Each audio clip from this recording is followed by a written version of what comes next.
Hello नमस्ते दोस्तों। मेरे इस प्यारे से यूट्यूब चैनल पर आप सभी का स्वागत है। जैसा कि आपको सब लोगों को पता है कि मैं इस चैनल के माध्यम से टेक्निकल सब्जेक्ट पढ़ा रहा हूं। तो मैंने अपना सिलेबस स्टार्ट कर दिया था और मैं अपने सेकंड चैप्टर पे पहुंच गया हूं। और अपने अब सेकंड चैप्टर का हम जो लास्ट क्लास में पढ़ा उससे आगे पढ़ेंगे। तो आज हम पढ़ेंगे 25 नंबर का टूल्स, क्योंकि इससे लास्ट क्लास में मैंने 24 टूल्स पढ़ा दिए थे। तो आज पढ़ेंगे हम 25 नंबर का टूल्स। तो अपने टॉपिक पर जाने से पहले मैं आपकी 1 मिनट लेना चाहता हूँ। यदि आप हमारे साथ नए जुड़े हैं तो चैनल को सब्सक्राइब कर लेना, क्योंकि जो भी वीडियो आपको मैं यूट्यूब पर डालूंगा तो वो सबसे पहले नोटिफिकेशन आपके पास पहुंच जाए। और हमारे साथ लगातार बने रहिए, क्योंकि जब तक पूरा इलेक्ट्रीशियन थ्योरी कंप्लीट नहीं हो जाती तब तक मैं इलेक्ट्रीशियन थ्योरी को रेगुलर कराऊंगा। और अभी क्या है, कुछ स्टूडेंट जब मेरे साथ जुड़ जाएंगे तो मैं क्या है सेकंड पार्ट भी मशीनों का वो भी स्टार्ट करने वाला हूँ। तो अपने टॉपिक पे चलते हैं। तो दोस्तों वीडियो को पूरी देखना, और वीडियो अच्छी लगे तो लाइक करना, और लास्ट में जाते जाते एक प्यारा सा खूबसूरत सा कमेंट्स करके ज़रूर जाना। और दोस्तों वीडियो को शेयर करने में कमी मत छोड़ना, क्योंकि मैं आपके लिए जी जान लगा के मेहनत कराऊंगा। तो आप भी मेरा सपोर्ट्स बनाए रखना। तो दोस्तों अब हम चलते हैं टूल्स पे। तो आज पढ़ेंगे हम 25 नंबर का टूल्स। तो हमने कल 24 नंबर तक पढ़ लिया था, आज पढ़ेंगे 25 नंबर। तो आज पढ़ेंगे हम ये hand drill machine. Hand drill machine क्या होती है? एक तो होती है हैंड ड्रिल मशीन, एक होती है electric drill machine. Hand drill machine होती है जिसको हम हाथ से चलाते हैं। मेरे पास इसका डायग्राम थोड़ा टिपिकल था इसलिए मैंने बना नहीं पाया। तो आपको पता है जो हाथ से चलती है उसको बोलते हैं हैंड ड्रिल मशीन, और जो सप्लाई से चलती है उसको बोलते हैं इलेक्ट्रिक ड्रिल मशीन। तो हैंड ड्रिल मशीन से महत्वपूर्ण जो पॉइंट हैं, तो इसके द्वारा हैंड ड्रिल मशीन के द्वारा हम जो छेद है, मतलब कि छिद्र कितने साइज तक का कर सकते हैं, तो इसके द्वारा हमें ना 6 mm से लेकर 12 mm तक का छिद्र कर सकते हैं। किससे? हैंड ड्रिल मशीन से। हैंड ड्रिल मशीन से हम कितना छिद्र कर सकते हैं? 6 से 12 mm का। और इसका उपयोग हम किस पे करते हैं? जैसे इसका उपयोग हम करते हैं लकड़ी, सनमाइका, प्लास्टिक, बांस, एल्यूमिनियम, नरम लोहे की चादर, मतलब कि जो नरम पदार्थ होते हैं उन पे लकड़ी, सनमाइका, इन धातुओं पे हम किसका उपयोग करते हैं? इलेक्ट्रिक ड्रिल मशीन का। यदि हमको इन वस्तुओं में यदि छिद्र करना है तो हम किसका यूज करेंगे? इलेक्ट्रिक हैंड ड्रिल मशीन का। अब क्या है, दूसरी होती है electric drill machine. Electric drill machine क्या होती है? इसके द्वारा तो हम 6 से 12 mm तक का साइज कर रहे वो छिद्र कर रहे थे, 6 से 12 mm। इसके द्वारा हम 8 mm का छिद्र कर सकते हैं। इसके द्वारा इलेक्ट्रिक ड्रिल मशीन के द्वारा जो छिद्र करते हैं वो करते हैं हम 8 mm का। और जब इसकी बिट को हम बदलते हैं तो हम एक की का उपयोग करते हैं, उसको बोलते हैं हम चक्की। जब हम इसकी बिट को जब लगाते हैं तो हम एक की होती है जिसके द्वारा हम इसको कसते हैं, तो उसको बोलते हैं हम चक्की। ये एग्जाम पूछा जाता है कि इलेक्ट्रिक ड्रिल मशीन की बिट को बदलने के लिए हम कौन सी की का उपयोग करते हैं, तो वो है चक्की। हाँ दोस्तों, इलेक्ट्रिक ड्रिल मशीन में एक मोटर उपयोग होती है। जो इलेक्ट्रिक ड्रिल मशीन में मोटर उपयोग करते हैं वो सिंगल फेज यूनिवर्सल मोटर होती है।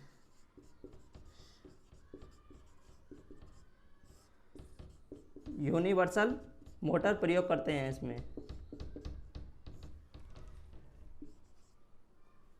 मोटर प्रयोग करते हैं। तो दोस्तों ये हो गया हमारा हैंड ड्रिल मशीन से हम करते हैं 6 से 12 mm, और इलेक्ट्रिक से करते हैं 8 mm का। इसकी की को बदलने के लिए हम चक्की का उपयोग करते हैं, और इसका उपयोग किसके लिए करते हैं? हम कंक्रीट। इसका उपयोग अधिकांश सभी धातुओं पे करते हैं, परंतु इसका उपयोग हम जो मुलायम धातु होती हैं और जो जैसे लकड़ी, सनमाइका, प्लास्टिक, इन पे हम किसका उपयोग करते हैं? हैंड ड्रिल मशीन का। तो दोस्तों नोट कीजिए, और हम चलते हैं आज नेक्स्ट टूल पे।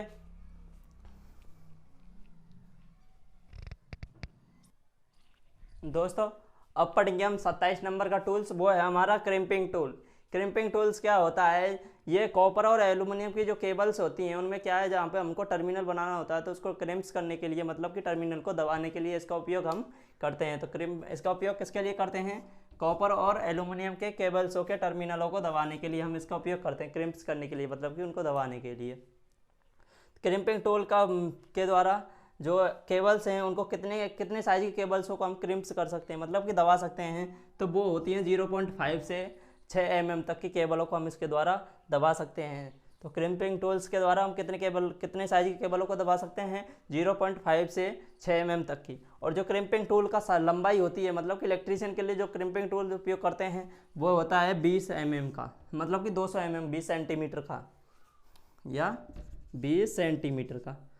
और अब पढ़ेंगे, ये होता है हमारा क्रिम्पिंग टूल से संबंधित कुछ इंपॉर्टेंट पॉइंट्स। अब ये है स्टॉक एंड डाई, इसमें ये क्या है, मोस्ट है स्टॉक एंड डाई, क्योंकि पूछता है स्टॉक एंड डाई से कभी कभी इंस्ट्रूमेंट में, टूल्स में से, कि स्टॉक एंड डाई का उपयोग हम क्यों करते हैं। तो स्टॉक एंड डाई का उपयोग हम किस लिए करते हैं, इसका उपयोग जैसा जीआई या कंड्यूट पाइप होते हैं, जो अपने जीआई या कंड्यूट पाइप होते हैं, तो उनमें जो चूड़ी पड़ी होती हैं, चूड़ी अंदर या बाहर जो चूड़ियाँ होती हैं, उनको काटने के लिए हम किसका उपयोग करते हैं, अंदर या बाहर चूड़ी काटने में हम स्टॉक एंड डाई का उपयोग करते हैं। तो स्टॉक एंड डाई का उपयोग हम किसके लिए करते हैं, चूड़ी काटने में इसका उपयोग हम करते हैं। स्टॉक एंड डाई किसका बना होता है, ये बना होता है कास्ट आयरन का।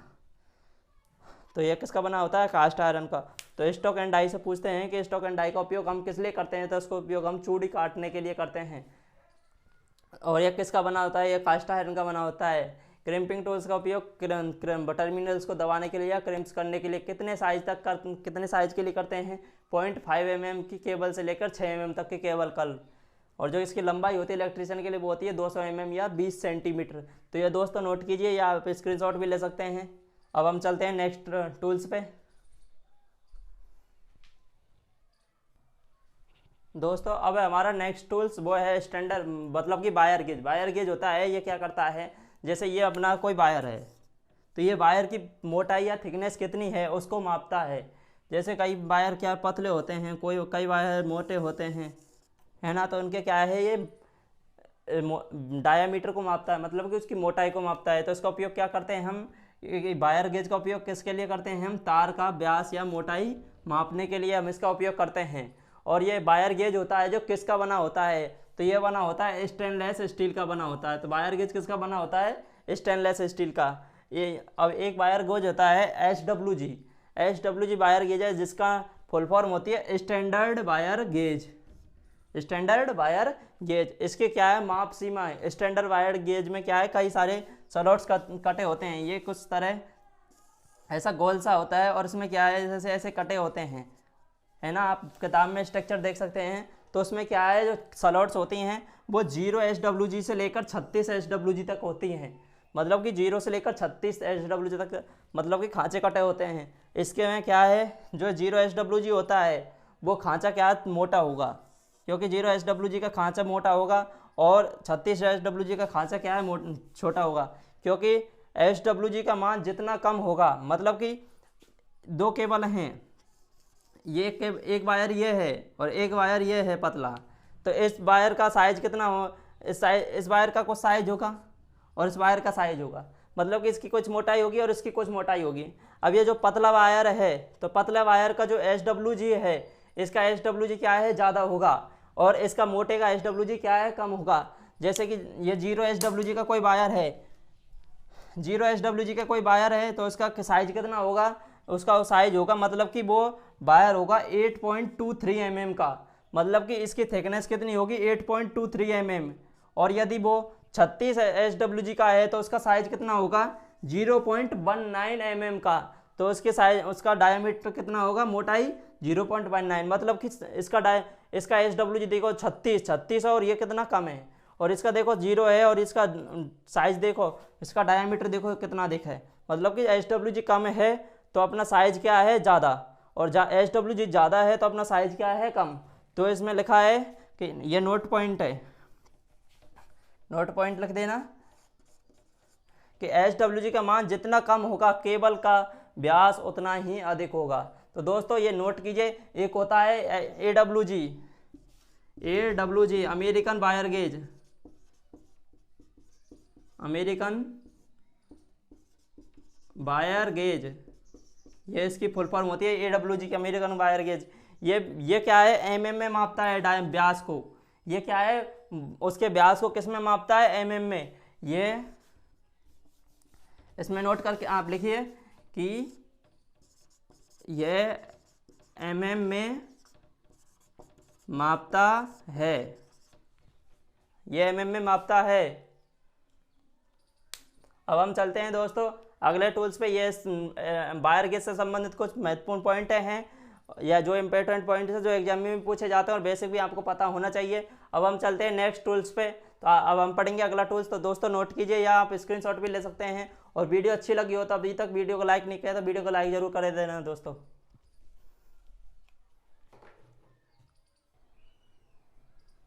दोस्तों अब पढ़ेंगे हम माइक्रोमीटर। माइक्रोमीटर भी क्या है, एक डायामीटर किसी भी वायर, जैसे कि ये वायर है, जैसे कि ये वायर है, इसकी मोटाई कितनी है उसको मापने के लिए हम किसका उपयोग करते हैं, डायामीटर।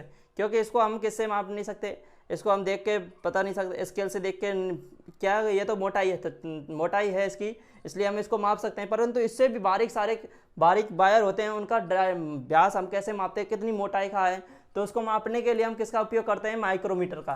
तो माइक्रोमीटर का उपयोग किसके लिए करते हैं हम, तार का वायर, जैसे कि 2 वायर होते हैं, ये मोटा वायर है तो आप इसको तो माप सकते हैं, और एक क्या मतलब और वायर है तो उसका क्या है, हम नहीं माप सकते किसी भी स्केल से। या तो आप क्या करते हैं, जो बारीक वायर होते हैं, ये क्या है, एक सूक्ष्म यंत्र है, सूक्ष्म मापी यंत्र है, सूक्ष्म मापी यंत्र है।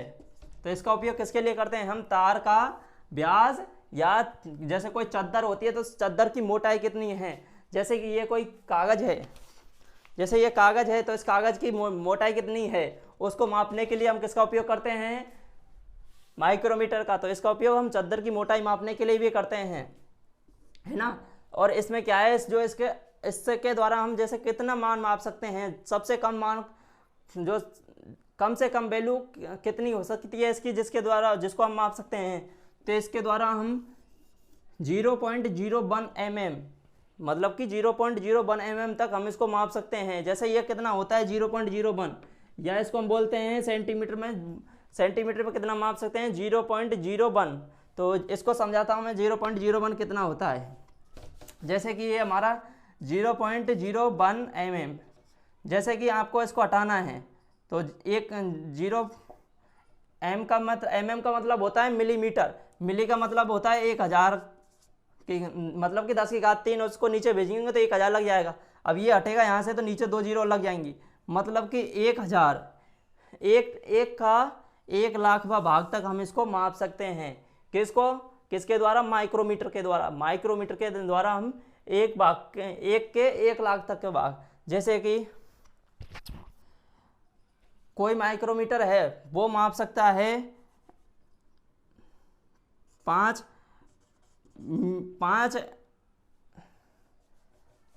जैसे कोई माइक्रोमीटर है वो 5 mm तक के वायर का साइज माप सकता है। तो इसके द्वारा हम कम से कम कितना मान माप सकते हैं, तो इसमें क्या है, हम 5 में 1,00,000 का भाग दे देंगे तो ये हमारा जो आएगा वो हम उसके इतने साइज तक का हम माप सकते हैं। मतलब कि कितना आएगा, तो देखिए दोस्तों, मिलीमीटर, मतलब कि इतना हम माप सकते हैं। तो ये तो हमारी क्या है, जब उसकी रेंज दे रखी थी, परंतु इसकी जो लीस्ट वैल्यू होती है, सबसे कम न्यूनतम अल्पतमांक वो होता है कितना, 0.01 या 0.01 सेंटीमीटर। ये mm में है, ये सेंटीमीटर में है। mm का मतलब होता है 10 की घात 3, और सेंटीमीटर का होता है 10 की घात -2, और इसका होता है 10 की घात 3। तो दोस्तों आप नोट कीजिए। और जो ये दिखता है वो कैसा होता है, ये क्या है, एक यू आकार का सा, इस तरह का सा एक इंस्ट्रूमेंट होता है, जिसमें क्या है, यहाँ पे हम वायर को फंसाते हैं और उसकी क्या है, थिकनेस को मापते हैं। इस तरह का ये यू आकार का होता है, और इसको हम क्या बोलते हैं, स्क्रू गेज के नाम से भी हम इसको जानते हैं। तो ये कैसा दिखता है, यू आकार का। और जो इसकी लीस्ट वैल्यू है इंपॉर्टेंट होती है कि माइक्रोमीटर के द्वारा माइक्रोमीटर की लीस्ट वैल्यू कितनी होती है, तो वो होती है 0.01 mm। और यदि सेंटीमीटर में पूछे तो वो होती है 0.001 सेंटीमीटर। और ये क्या है कि किस काम आता है, तो किसी वायर का डायामीटर या चादर की मोटाई मापने के लिए हम इसका उपयोग करते हैं। तो दोस्तों नोट कीजिए। अब हम चलते हैं हमारे नेक्स्ट टूल्स पे। दोस्तों अब पढ़ेंगे हम नेक्स्ट अपना जो लास्ट टूल्स है। अब तो अपना हमारा टूल्स अब last test lamp. Test lamp क्या होता है, ये इसको हम यूज क्यों करते हैं, जैसे कि टेस्ट लैंप का उपयोग हम किसी भी वायर का कंटिन्यूटी जांचने के लिए, या किसी जो मशीनें होती हैं तो उसमें क्या है, दोष को ढूंढने के लिए हम किसका उपयोग करते हैं, टेस्ट लैंप का। अब देखो टेस्ट लैंप के द्वारा हम कई दोषों को ढूंढते हैं। जैसे अर्थिंग दोष को भी टेस्ट लैंप के द्वारा चेक करते हैं। कंटिन्यूटी चेक करते हैं, जैसे कंटिन्यूटी कैसे चेक करते हैं, जैसे कि एक वायर लेता हूँ मैं, एक वायर है ये। अब ये इसमें यदि हमारी, जैसे कि एक वायर है और ये क्या है, बीच में से यदि ब्रेक हो गया है और हमको पता नहीं है, क्योंकि हमारे केबल के ऊपर क्या है, इंसुलेशन छड़ा होता है। तो ये क्या है, वायर है, ये बीच में से ब्रेक है और इसके क्या ऊपर है, इंसुलेशन ये चढ़ रहा है। तो इस वायर क्या है, ब्रेक है, तो इसमें से क्या है, सप्लाई जाएगी तो आगे नहीं जाएगी। तो इसको चेक करने के लिए हम किसका उपयोग करते हैं, टेस्ट लैंप का। तो यह टेस्ट लैंप के द्वारा हम कैसे करते हैं कि देखो, इसमें हमने दिया फेज, इसमें हमने क्या दिया, फेज। और यदि हमको क्या है, यहाँ पे हमको फेज मिल रहा है कि नहीं मिल रहा है ये देखना है, तो हम कैसे करेंगे, एक लेंगे टेस्ट लैंप होता है, तो इसमें हमने दे दिया यहाँ पे टेस्ट फेज, और मतलब कि एक वायर है और ये हमारा होता है टेस्ट लैंप। एक ये लैंप होता है, इसमें क्या है, 2 वायर होते हैं। तो इसमें क्या करते हैं हम, एक में तो देते हैं सप्लाई, जैसे इसमें दे दिया मैंने फेज, और इसका जो दूसरा वायर होता है, मतलब कि जो दूसरा वायर होता है उसको मैंने इससे टच कर दिया। और यदि इसको मैंने ना,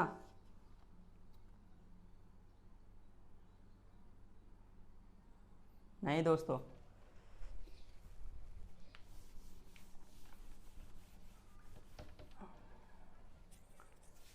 टेस्ट लैंप का जैसे कि ये वायर है, यदि ये बीच में से ब्रेक नहीं है, तो यदि हमान को क्या है, टेस्ट लैंप होता है, इसमें क्या है, हम दोनों सिरों पे सप्लाई देते हैं। यदि दोनों सिरों पे सप्लाई देने पे, नहीं दोस्तों नहीं, तो इसका उपयोग कैसे करते हैं, जैसे दोस्तों ये हमारी कोई मोटर है, टेस्ट लैंप का उपयोग हम कैसे करते हैं, ये हमारी कोई मोटर है, तो मोटर में क्या है, बाइंडिंग होती है अंदर, जैसे कि ये कोई बाइंडिंग है, तो बाइंडिंग क्या है, कभी ब्रेक होके क्या है, इसको स्पर्श कर लेती है मशीन को, तो मशीन को स्पर्श कर लेती है, हम क्या है, चेक करते हैं, तो मशीन को चेक करते हैं। तो यदि लैंप अपना ग्लो करता है तो हम मोटर में क्या है, अर्थिंग दोष है, और यदि नहीं करता है तो मोटर क्या है, अपनी सही है। क्योंकि हम क्या करते हैं, एक बार बॉडी को टच करते हैं और एक बार हम बाइंडिंग को टच करते हैं। इसमें क्या है, सीरीज टेस्ट बोर्ड होता है, उसमें हम टेस्ट लैंप भी लेते हैं। तो इसके द्वारा हम क्या करते हैं, दोष को ढूंढते हैं और इसमें क्या है, वायर की कंटिन्यूटी जांचते हैं। और इसमें इसको हम किस तरह बनाते हैं, तो इसके लिए हम एक क्या लेते हैं, पेटेंट होल्डर लेते हैं, और उसमें क्या है, 3/20 का एक आधे मीटर का क्या लेते हैं, वायर, उसको हम क्या कसते हैं उसमें जॉइंट करके, और उसमें क्या है, 40, 60 या 100 वाट के हम बल्ब लगा के इसको हम तैयार करते हैं। तो दोस्तों आज हमारे जो टूल्स हैं वो कंप्लीट हो गए हैं, और अब हम नेक्स्ट क्लास में पढ़ेंगे अपना नेक्स्ट चैप्टर। तो दोस्तों आपको क्लास कैसी लगी हो, टेस्ट लैंप को थोड़ा समझाने में मुझे परेशानी आई, क्योंकि अभी मेरे को इसका थोड़ा डायग्राम में भूल गया हूँ, क्योंकि जब मेरे प्रैक्टिकल बहुत दिन हो गए मुझे करे। तो ये क्या टेस्ट लैंप, तो आज की क्लास में कैसी लगी कमेंट्स करके बताएं। यदि वीडियो अच्छी लगी हो तो वीडियो को लाइक करें, और चैनल पे नए हैं तो चैनल को सब्सक्राइब करें, और दोस्तों वीडियो को शेयर ज़रूर करना। तो दोस्तों मिलते हैं नेक्स्ट टॉपिक के साथ नेक्स्ट क्लास में। तो जय हिंद दोस्तों, जय भारत।